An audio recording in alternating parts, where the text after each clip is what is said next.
Welcome to Tuesdays with Lloyd. This is Enya, your host. Today starts the third season for Tuesdays with Lloyd.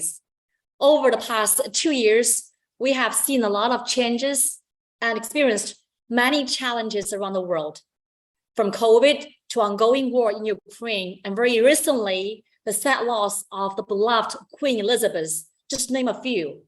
Yet, our industry is very resilient, so is our market. Not only we're embracing those changes, but also we're working together to find new solutions.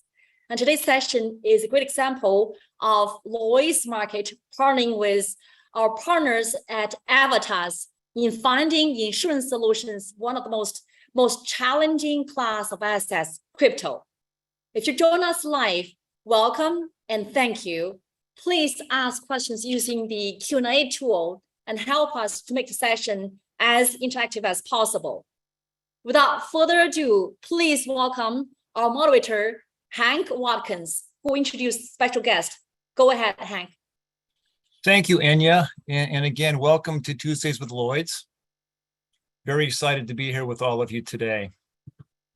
As Enya mentioned, for the past 2 years, we've been working with our colleagues in the Lloyd's market, underwriters, brokers, cover holders, of which Evertas is, risk managers, members of our senior leadership team in London, and many other stakeholders in the Lloyd's market to talk about issues of the day and the risk mitigation and transfer products available in our market to support more resilient outcomes for customers.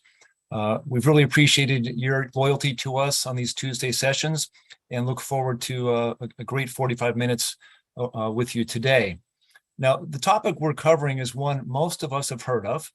Some of us are comfortable enough with to invest in, and a few of us know how the global marketplace is responding to the emerging risk that it presents. Evertas is a Chicago-based crypto asset insurance company focused on covering the full spectrum of crypto risks for institutional holders of crypto assets and blockchain technology. They've been a Lloyd's cover holder for the past 6 months and are the first third party to have been granted underwriting authority in crypto by a syndicate at Lloyd's. On behalf of my Lloyd's colleagues around the world, I'm pleased to welcome Raymond Zenkich, co-founder and president of Evertas, to the show today. Great being with you again, Raymond. Tell us about your background and how life has changed since you became a cover holder. Oh, thank you, Hank. Thank you actually to everyone at Lloyd's for the session today. Really appreciate the opportunity to share our journey and working with Lloyd's and also developing and being really a pioneer, I would say, in the crypto asset insurance space. What's interesting, you had mentioned that many people on the call know about cryptocurrencies. And that's actually very exciting for us because, 5 years ago when we started, that was likely not the case. People may have tangentially heard about it, but really didn't understand the role it would play in the economy going forward. And I do think the increasing role it will play going forward. Real briefly about my background and the journey to becoming a founder at Evertas and being a Lloyd's cover holder. My early career back in the 90s, and I know I'm dating myself, was actually building back office systems for insurance companies and banks. So I got to see the back office operations for insurers and reinsurers. And then went on later to be an advisor to senior management of insurance companies and banks, really focusing on corporate strategy and IT. And in that role, looking for opportunities, right? Identifying how industries and societies were changing and how insurance would need to adapt. In 2015, really began to identify blockchain as a technology. And given my insurance background, began to really try to understand how is blockchain going to change the insurance industry, and held a conference back in 2016. And it was interesting, at that conference, we had about 150 insurance professionals and asked the question, how many people in the room knew about cryptocurrencies? And because of the nature of the conference, most did. But then I asked the question, how many actually held cryptocurrencies? And that's when about, I think it was the poll at the time was about 15 to 20%. And I think if we were to have that poll today, it'd probably be much higher. And it does show, I think, the increasing penetration and importance of cryptocurrencies, in our society today. As you mentioned, we are a Lloyd's cover holder. We're very excited to work with Lloyd's to go through the process to really demonstrate our capability and working with Arch, who's our syndicate, to demonstrate an underwriting capability that we think is unparalleled in the industry today. And we'll go into some other aspects around how we had to build a full insurance platform, we think, to really address the needs of the space.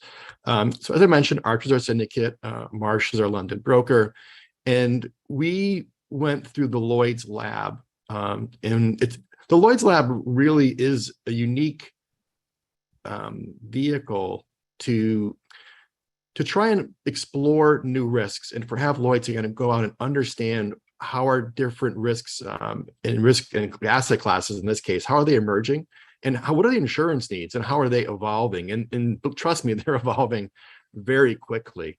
For distribution, our model is very straightforward. We distribute through large or global wholesalers, retailers as well as medium and small size.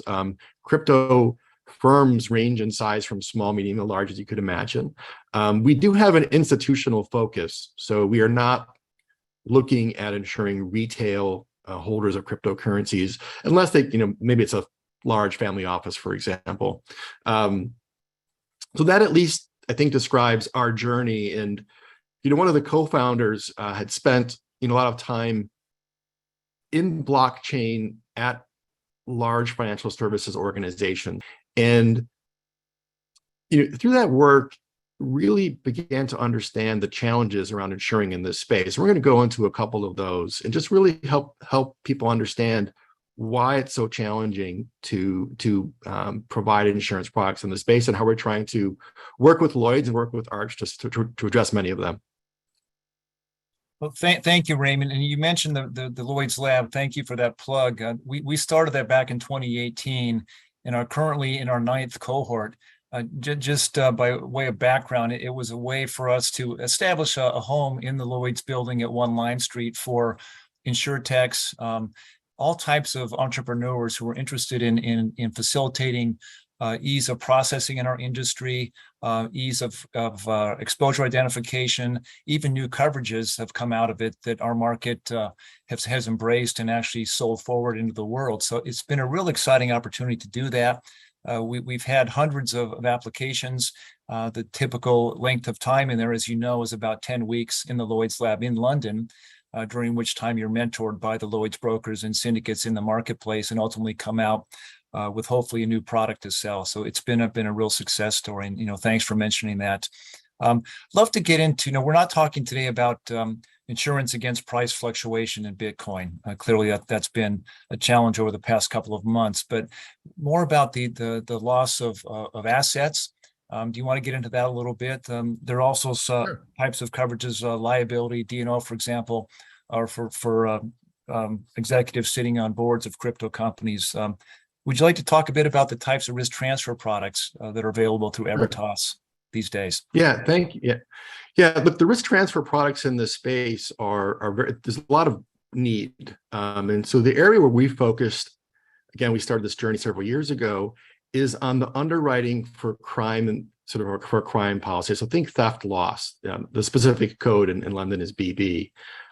We've developed a crypto asset specific policy form. And that's really important. We'll go into that more later on, because you really need to have policy form, underwriting, claims, all of those working together to, we think, to go to market and be successful.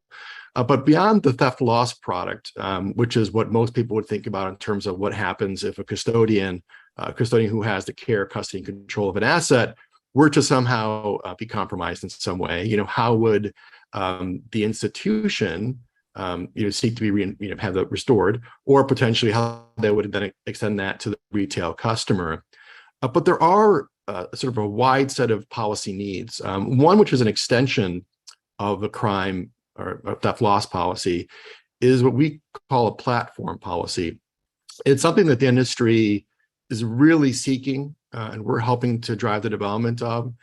in my platform policy, I'm describing a case where an institution is seeking to have insurance for their own, for first party risk essentially, or third party, but essentially wants to be able to offer to their customers some type of baseline insurance with X, amount of crypto asset. An analogy might be, say, $10,000 in the US. But be able to offer the end customer the ability to increase that coverage. And so the way you enable that is by underwriting the institution so they can get their own policy risk transfer. And then by leveraging that underwriting, them being able to extend that, or at least extend the ability for the end customer to purchase additional levels of insurance. So that's a platform policy that we think is going to be increasingly important going forward. In addition to crime, sort of theft loss policies, you certainly have, as you mentioned, Hank, some of the professional liabilities coverages being needed, D&O, for example, E&O. These are, in some cases, younger companies who are seeking funding from VCs and don't have the necessary coverages in place. And those markets are very challenging. There's very low capacity. And there, too, we are working with other partners to try and develop or get the capacity in place on top of the forms and underwriting we're developing to provide those coverages as well. In addition, there's E&O and also an aspect of tech E&O that we've been developing.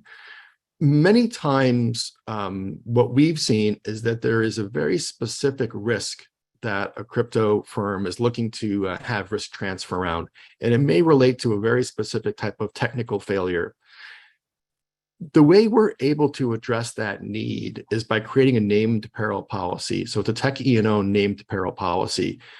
The way we're able to bring that to market is through our underwriting. So we have a crypto native team. We have people, I'll give you one example, our chief security officer, he was focusing on digital cash back in the mid-90s. So these are people who built custody systems. So when we're speaking with the insureds and helping the brokers, we can really understand and get to the specific risk they're trying to address, and then create the policy to help address them within the crime policy we have. So that's a unique area where it really requires expertise and consultation with both the broker and the insurer to bring that to market. Some areas that are evolving, and this comes back to the value of Lloyd's Lab and having for us a great partner with Arkstar Syndicate, it's being able to at least understand and explore emerging areas. So for example, anything related to smart contracts or DeFi, those are areas that are moving very quickly. The underwriting requires a lot of expertise. And there again, you have to make sure you have not only the underwriting, but the policy forms and the claims handling to support the whole product. Some of the people on the call may have heard of NFTs, non-fungible tokens. Again, there we've actually had submissions on them, a space that's moving very quickly and we find very exciting. And we're also looking to start building crypto denominated risk. And so this for us is really important because much of the limit is in US dollar, you have an FX issue that comes up. And so we think the industry is going to increasingly want to see not only policies that are denominated in crypto, but premium as well as claims being handled in crypto. And that will require insureds, brokers, Lloyds, and the syndicates to start implementing ways to handle payment in crypto, as well as perhaps some cancellations, refunding. But that's a whole area, probably a separate call to talk about, Hank. And then we can also do bespoke things. So there are the space is moving very quickly. And we're able, because we're crypto native, we actually operate at this unique intersection of deep crypto expertise that we think is unparalleled in the industry, as well as insurance expertise as well. And bringing both of those together as a Lloyd's cover holder. So Raymond, I have not heard cyber mentioned today. People in the past have suggested that crypto risk is a cyber risk, but what I'm hearing from you is that it's more of a crime risk. Yeah, it's probably a longer discussion. Excuse me. And I think where the notion that crypto risks seem to be cyber just comes from the fact that they're both very technical in nature. They're technology focused, technology driven. our underwriting, yeah, it certainly has some areas that I would argue do cover cyber type areas, especially around things like how security is being handled. However, the crypto risks are very different. I say maybe there's a 20% overlap, but it's really that 80% that is very, very unique. Some examples are key management. Key management is not something addressed via a cybersecurity issue, but certainly breaches that cybersecurity would be, a risk or coverage would be concerned about are certainly contemplated and looked at from a crypto as well. But these are distinct policies, and I can tell you that some of that confusion, is part of the reason we're actually now undertaking a lot more we would call sort of education in the market, because believe it or not, we've had discussions with insureds who felt that their D&O policy, covered theft or loss of assets. And so there's a real need to educate the market in general, which we are doing, and we're so central, and we have a lot of these discussions with actual insureds. It's really educating brokers as well as carriers and other syndicates to understand how this risk is different, how it's unique, and also so that they can see it. So there may be, in fact, situations, Hank, to talk about cyber, and you're seeing this increasingly, where cyber is having to carve out and exclude anything related to crypto, because they're trying to separate these risks and make clear delineations between them. And again, I think it's incredibly important for the industry to provide clarity. So we would argue it's never good if the terms are not being well defined, if they're legally ambiguous, technically incorrect. That's not good for the cover holder. It's not good, we don't think, for the industry. I absolutely agree. And there's been a movement across the industry in the recent last year or two to specifically define what cyber is and isn't, and take it out of the gray area. So that has got to be a benefit for brokers and for their customers along the way. Just quickly, don't want to talk about fluctuation in value other than how it might impact the underwriting. I read somewhere where Evertas said there was about $4 billion in crypto losses in 2021, but clearly as valuations were different then, how would that affect your underwriting going forward? Yeah, I'm not sure of the loss number. I'll have to go back and look, but I know that certainly from a capacity perspective, that's the case. The overall capacity is quite low. What I would say is that price fluctuation doesn't play a central role in our underwriting. I would say nor should it. Now, there is an important distinction to make, which is anytime you have movement in price, you're going to have a movement of AUM, right? So assets under management being held by a custodian. So price movements could determine what type of underwriting we will go through with someone, but the actual price of crypto itself doesn't impact our underwriting. And what I would say is that one of our key innovations is being able to underwrite for different size firms in a scalable way.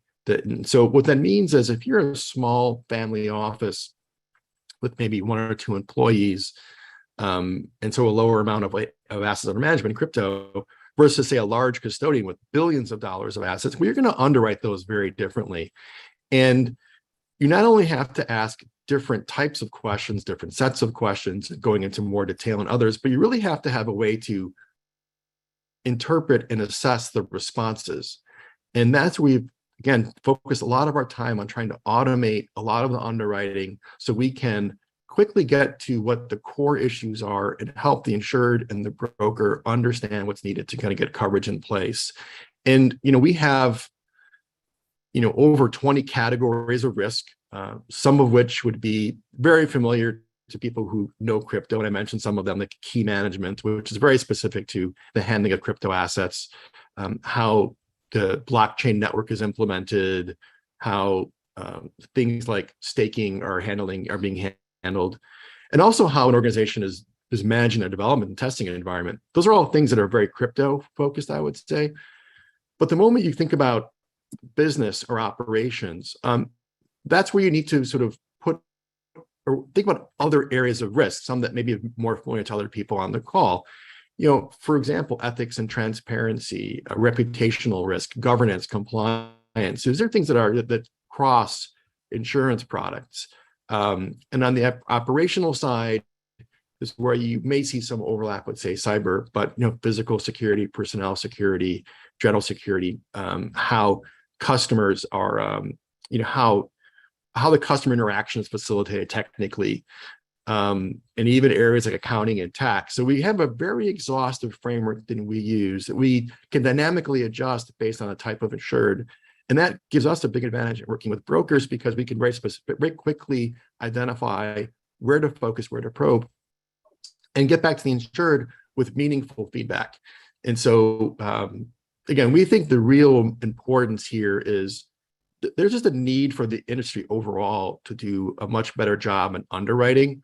And that, I think, manifests itself in discussions with the insureds, because I think they want to see that their partner, their broker, any insurer understands their business, right? Is asking the right types of questions. And that can be a real obstacle because, we have insureds who, end up talking to us directly because they want to talk to someone who really understands their risk. And obviously we then bring in a broker appropriately.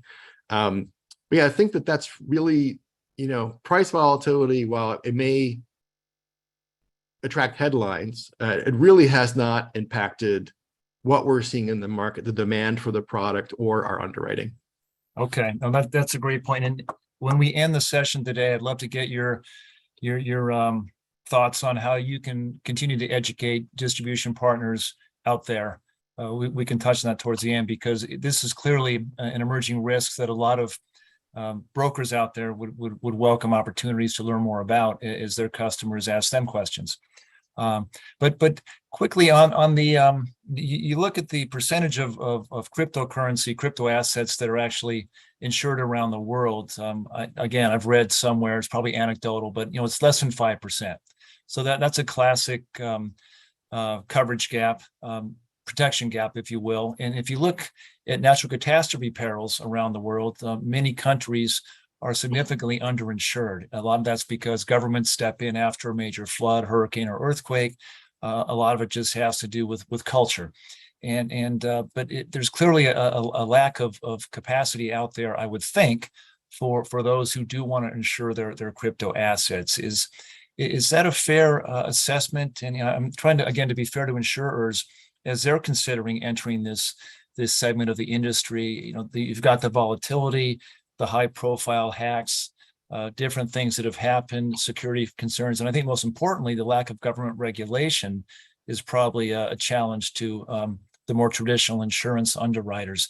Do you see this opportunity to actually insure more than 5% of crypto assets developing in the next couple of years, or it's going to take a longer time than that for more of these assets to be insured by those who want to insure them? Yeah, no, I think the answer there, Hank, is a resounding yes. I mean, I think that for the larger institutions, they're simply not able to obtain the level of coverage they want. They will sort of get what they can, but I think they're certainly looking to have more coverage. 5%, I think, is probably probably right about in the ballpark, and it needs to be a lot more.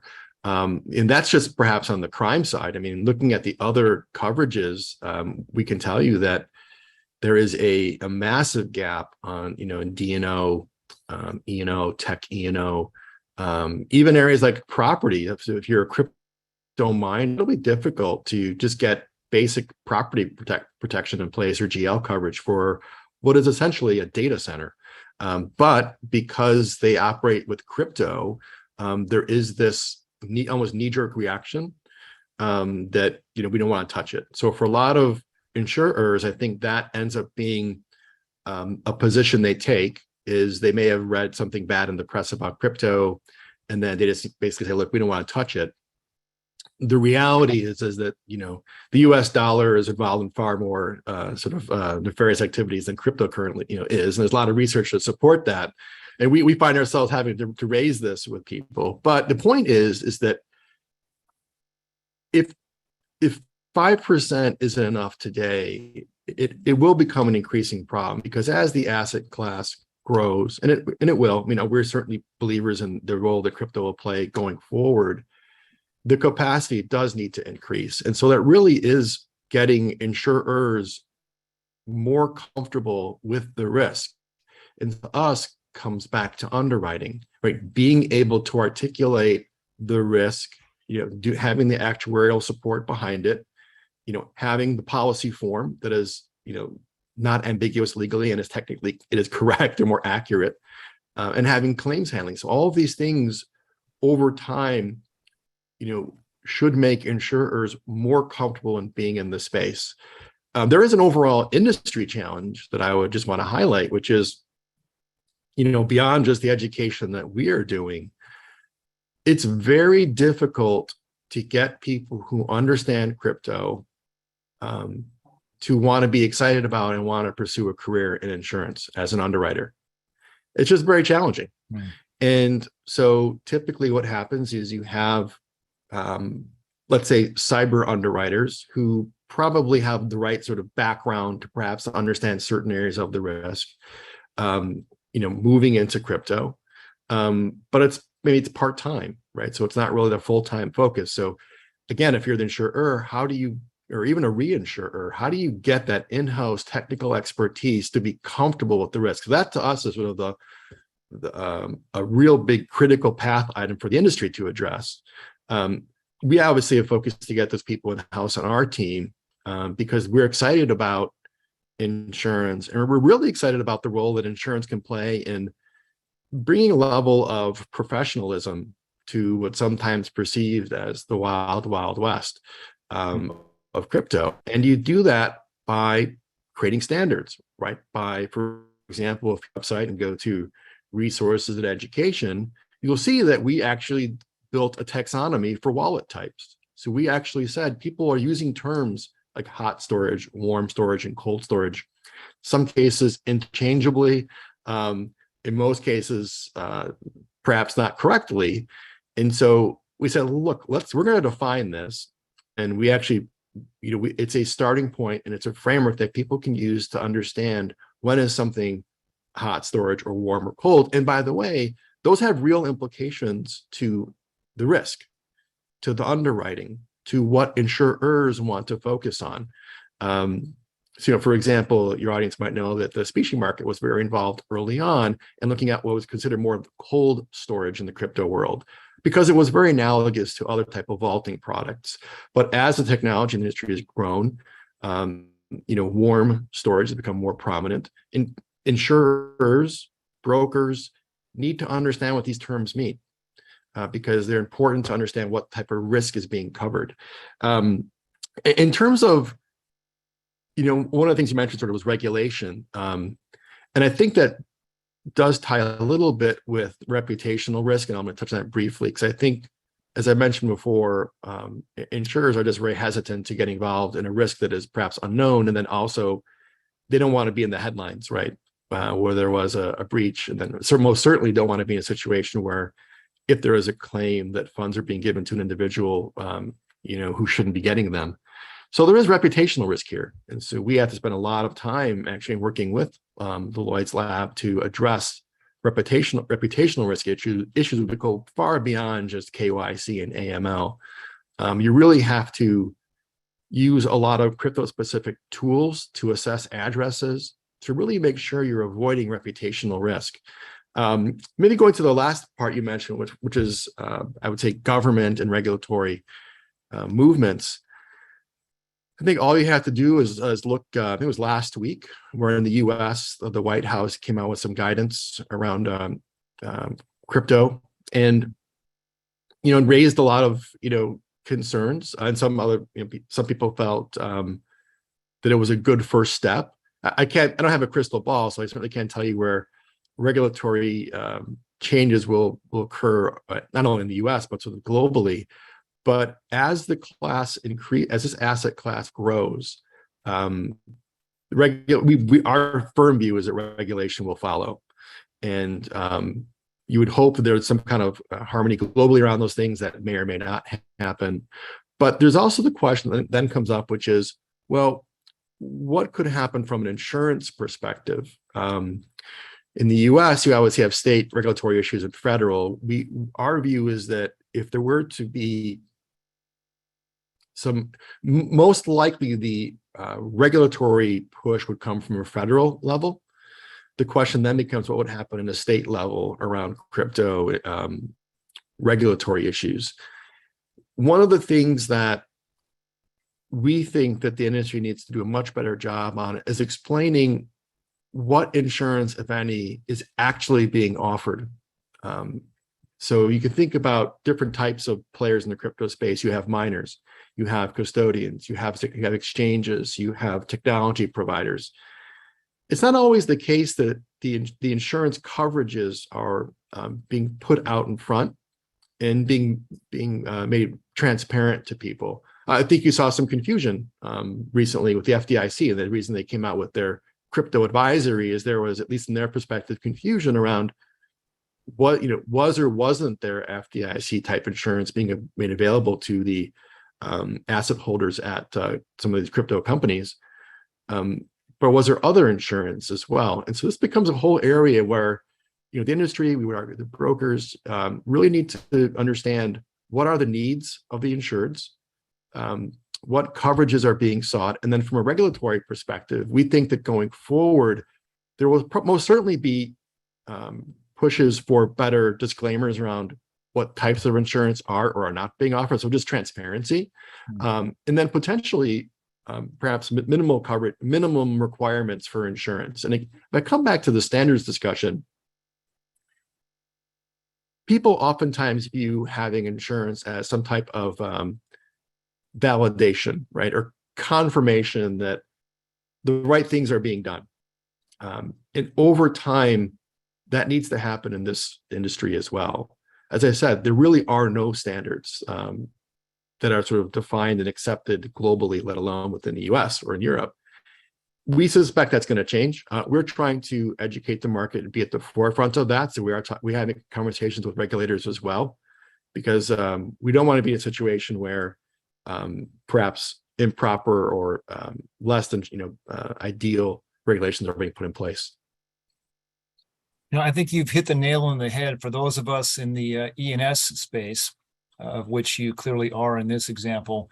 MGAs and MGUs are now more popular than ever. There is so much capital flowing into that segment of distribution because they bring expertise in many cases, such as Evertas does, to the wider insurance industry, to customers, to regulators, to everybody really who needs to know, in this case, the exposures of crypto assets to not only institutions currently, which you cover, but eventually to individuals. So it's a fantastic argument for the continued success of the MGA population, because no broker in this case, very few I would suspect on the retail side are going to be able to devote the time they'd like to become experts in your space when they can speak with you, take you to their clients.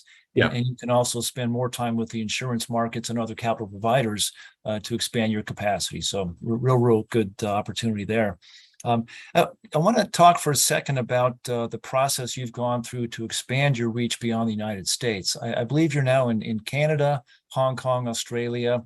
I've probably missed a country or two, but it's truly a global exposure. It's a systemic risk, if you will, and you're doing all you can to come to grips with that. Yeah, again, Lloyd's has been a great partner. The initial countries you mentioned were sort of with our initial launch as a cover holder. Since then, I think we've added probably more than 10 countries and regions, to the point where I think we're really closely mapped to the overall Lloyd's footprint. So that's been a really great, I think, model for us to be able to look at Lloyd's and say, look, we have brokers contacting us from around the world. Crypto knows no boundaries, right? So these companies are operating globally. In some cases, you may have, a headquarters in the US, but you have, subsidiaries worldwide. The need is global, and it was really important for us to be able to get the authority in the other countries and regions, this year. And so I think we really have close coverage now to, the global footprint of Lloyd's, which goes, beyond just the countries you mentioned, but includes, I think the Caribbean, Israel. We're actually working to be in the EU pretty soon, fully. we can actually access it through Lloyd's currently. But yeah, so being essentially, being able to go to the market globally is a real, I'd say, testament to the Lloyd's capability. And again, it's going to be necessary for this risk. We recently had some inbounds from, like I said, the Caribbean, which it was great for us to be able to service them and work with them to get their coverages put in place. That's very encouraging. And I want to ask you to talk about your certification process a little bit. Mm-hmm. I've been reading about that, and tell us what that's all about and who it benefits. Yeah, so certification, it does come back to the notion of underwriting. So if you are an infrastructure provider, we see the need for a certification as being similar to saying we've met certain standards. I mentioned there are no standards currently. So by saying that we've met certain requirements, minimum requirements, that becomes a way to communicate to others that you at least been able to meet the requirements of an independent, objective organization that says we are doing things correctly. And the benefit there, because the one area where certification we think is very important if you're a technology provider, is you don't want to have to go through multiple underwritings from different providers. So if the way our certification process was built, it was built to support an underwriting process and then an insurance product, which would say, because the certification's in place, a certain amount of underwriting has been conducted. So anyone using our platform has access to that underwriting and therefore, has access to potentially getting an insurance policy. So it was a way to try and facilitate greater insurance in a way that is sort of least intrusive to the insured. And again, the need for innovation in this space. And so that's where we think by having a certification, it allows someone to essentially do a type of almost pre-underwriting that can then be extended in, we think, ways that are beneficial to their customers. Okay, so almost an underwriter's lab, if you will. In ways, yeah. In exactly. this area. Yeah. Quickly get back to the education piece. How would you propose to whether it's potential policyholders who might be in the audience today, to retail brokers, to wholesalers, to pretty much anybody with an interest in learning more about this, without inundating you? And I don't want to get into a conversation of what's crypto, what's blockchain, but what are your capabilities for educating people about what's next and how they can get this covered? Yeah, it's a great question, Hank, and it's one that we have been spending years really, and I would say for insureds, we think ultimately in the discussions with their brokers and reaching out to us, we can help navigate this complex space, because you have to remember crypto assets in and of themselves can be complex. They're inherently complex, and then adding this additional aspect of insurance makes it even more challenging. And there is also maybe it's a generational issue where a lot of the people, having the insureds having discussions are used to just being on their phones and give me a couple of buttons to press and I want an insurance policy. You certainly see that in things like auto, and that even though you're talking about totally different, commercial coverages, a lot higher limits, there's an expectation that it should be a lot easier. And so a first step, we would argue, is at least being able to understand quickly the risk, understand, does this insured need a crime policy? Is it D&O? Is it E&O? How do they make money, right? It's always interesting to us that that very basic question can prove problematic in having our broker discussions, right? What do they do? So there is some general education that can be done up front where we can then come in and provide the really deep crypto expertise. And for any broker or insured who wants to understand how we view the insurance market and how we think the coverages work, we would welcome the conversation. There are there can be technical issues that come up that we've addressed in our form that a broker may have never seen before. And so one place you can start is, reach out to us. We can send you our form. That's a good place to start learning about the terminology, because we define all of the common terms that are, and all the terms that are certainly required from a policy perspective, and in some cases from an endorsement perspective.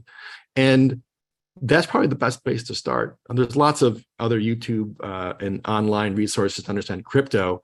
That's probably not the best use of our time, but certainly when it comes to insurance, we have these calls, daily, and we actually enjoy having them because it allows us to try and just raise the overall level of understanding in the industry. And as I mentioned before, it's moving very quickly. So there will be new products in the crypto space on the market within the next 12 months.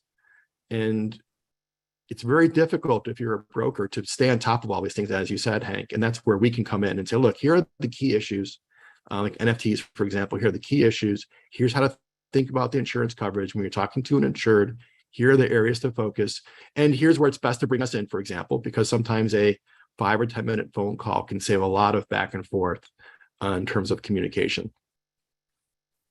Great. Thank you, Raymond. This is perfect because, again, part of the reason, the impetus behind this Tuesdays with Lloyd series is to help our audience develop new opportunities for themselves and their companies and their clients. So really, really appreciate you walking us through this. I have 3 questions, and we do have a little more time. So I think I'll just read them to you one at a time and see if you can give us a perspective on it.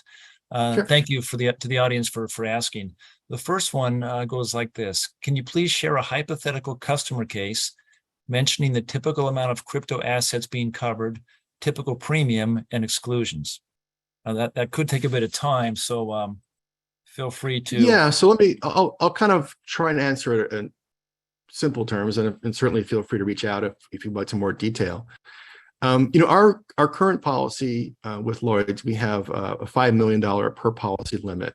So submissions we get there are typically smaller crypto firms who have care, custody, and control. Limits in this space are, you can think about 5 to 10 million kind of being smaller sort of entities, which our crime policy is really well suited for from a limit perspective. And then you on the other end of the spectrum, we're looking at, hundreds of millions of limit being sought, if not billions. And there, because of our syndicate and because of the experience we've had in underwriting for several years, for the larger limits, we can get access to the specie market, which is a unique position we have given the extensive underwriting we can do. So the per policy limit can quickly grow to over $360 million on a per policy basis. But essentially, you're coming back to an example policy on the lower end, you're essentially looking for cases where there may be internal theft.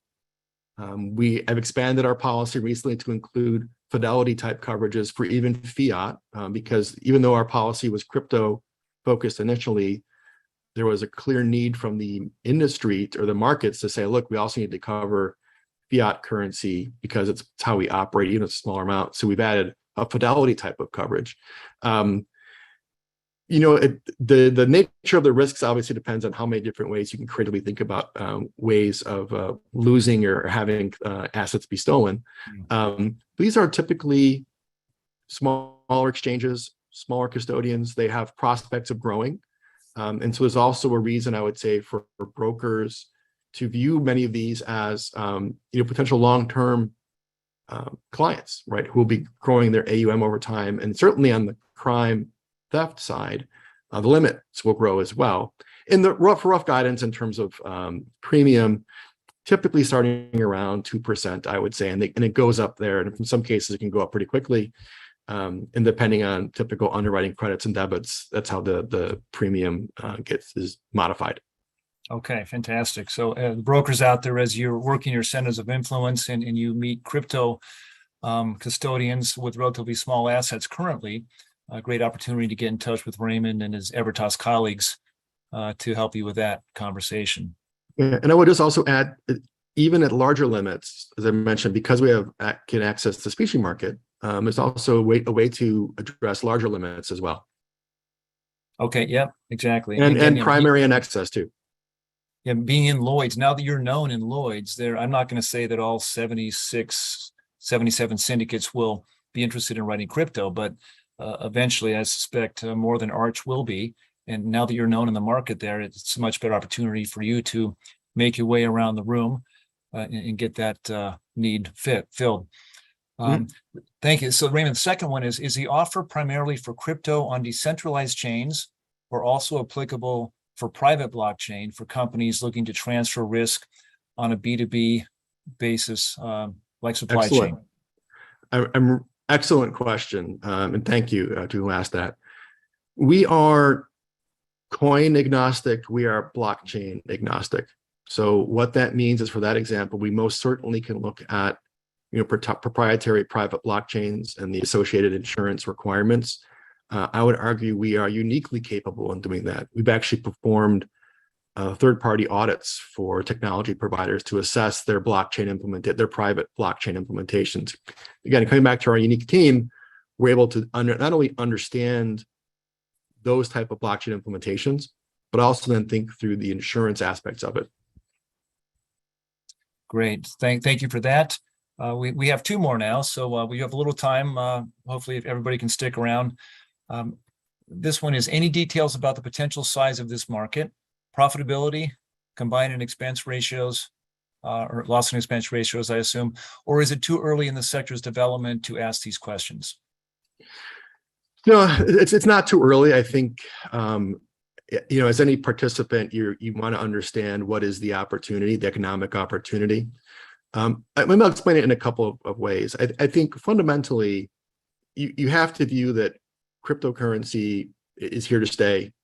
It will be growing going forward. That certainly is our view. And as that happens, at least how we think about the market, yes, the overall market cap will grow and therefore limits will increase, but there will be more participants seeking insurance.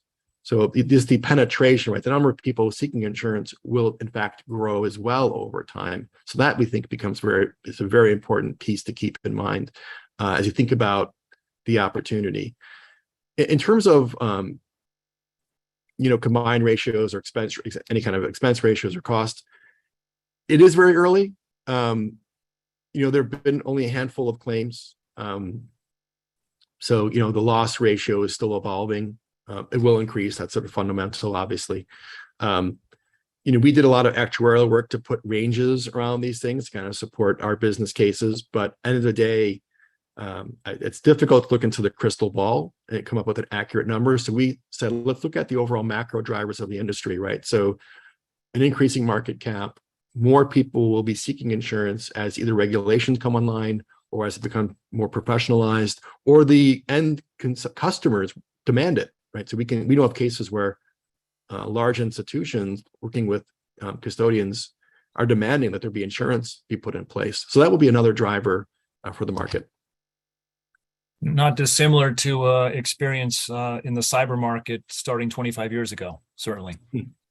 Now, the final question here in the chat is, here we go. In your experience, are clients looking for coverage on crypto risk, mainly new organizations in the crypto space, or are they long and well-established organizations from a wide range of industries that are looking to get into the space for specific reasons?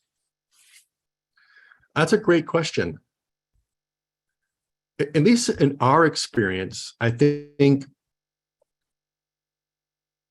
the submissions that we see coming in are from a lot of new companies. So that certainly is the case. People who are new businesses, new to crypto, new to insurance.